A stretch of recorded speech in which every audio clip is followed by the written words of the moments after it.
BNP সরকার অন্তত শেখ হাসিনা কার্যক্রমটা যদি বন্ধ রাখতে পারে, তাহলে হয়তো একটা সফলতা ওইটুকুই হবে যে শেখ হাসিনা দিল্লিতে বসে তার দল পরিচালনা করছেন না। এইটুক হয়তো ভারত কনসিডার করতে পারে।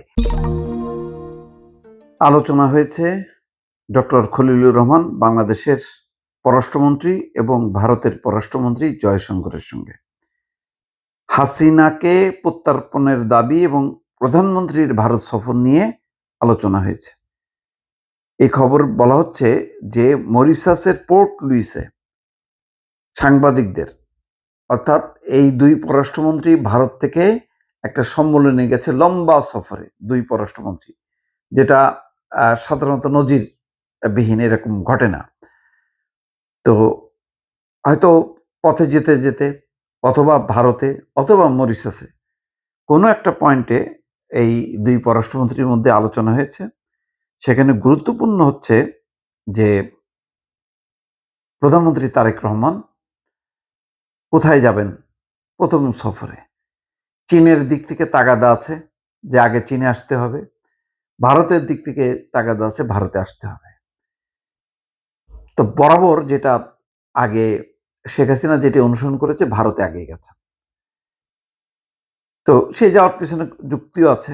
ভারতের সাথে যেই বাংলাদেশের তখনকার সম্পর্ক, এবং যেহেতু একেবারেই নিকট প্রতিবেশী, মানে গা লাগোয়া আর কি, বাংলাদেশের শরীর লাগোয়া যেটা বলা হয়, তো সেই দেশটা হচ্ছে ভারত। এখন অনেকে বলতে পারে যে হাসিনার মতনই কি দহরম মহরম থাকবে বাংলাদেশের, নাকি ভিন্ন রকম। এখন ভিন্ন রকম হইলেও যুক্তিকতা আছে যে প্রথম নিকট প্রতিবেশী বাদ দিয়ে কেন আগে চীনে যাবে, সেরকম একটা বিষয় থাকতে পারে।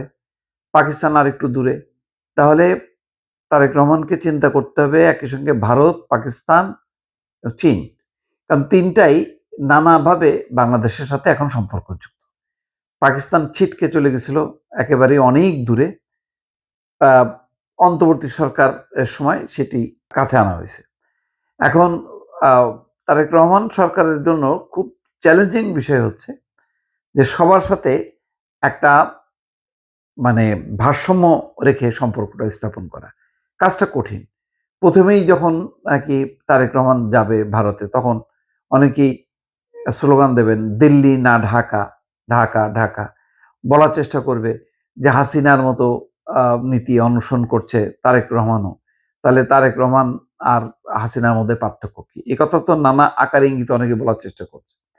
আবার চীনে যদি প্রথম যায়, তাহলে বিষয়টা দাঁড়াবে যে ভারত গোস্বা করবে যে আমরা সবচেয়ে পাশের প্রতিবেশী, আমাদের সাথে সম্পর্কটা বেশি আঞ্চলিক, নিরাপত্তা, বাণিজ্যিক, অথচ সরকার প্রধান চলে গেল আগে চীনে।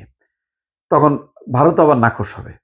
আবার পাকিস্তান চায়, যেহেতু 15 বছর 17 বছর তাদেরকে দূরে ঠেলে রাখা হয়েছে, সুতরাং এখন পাকিস্তান চায় যে তাদেরকে অগ্রাধিকার দেওয়া হোক। সেই হিসেবে তারেক রহমান আগে যাক পাকিস্তানে। এখন এই 3 দেশের টানাপোড়েনে কি হবে সেটা ঠিক বলা যাচ্ছে না। পররাষ্ট্রমন্ত্রী বলছেন বাংলাদেশের যে আমরা ইতিমধ্যে প্রত্যর্পণ চুক্তির আওতায় শেখ হাসিনাকে ফেরত দেওয়ার দাবি জানিয়েছি। দিল্লিতে সেই দাবিরই পুনর্ব্যক্ত করা হয়েছে, তবে সবকিছু এই মুহূর্তে প্রকাশ করা সম্ভব না। তার মানে কিছু ঘটনা আছে যা এখন প্রকাশ করা যাচ্ছে না।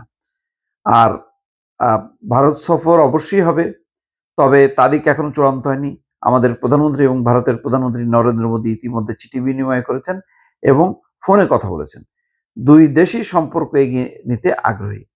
ভিসা কার্যক্রম স্বাভাবিক করা, মধ্যপ্রাচ্যের যুদ্ধের কারণে সৃষ্ট জ্বালানি সংকট মোকাবেলায় সহযোগিতার বিষয়গুলো স্থান পেয়েছে।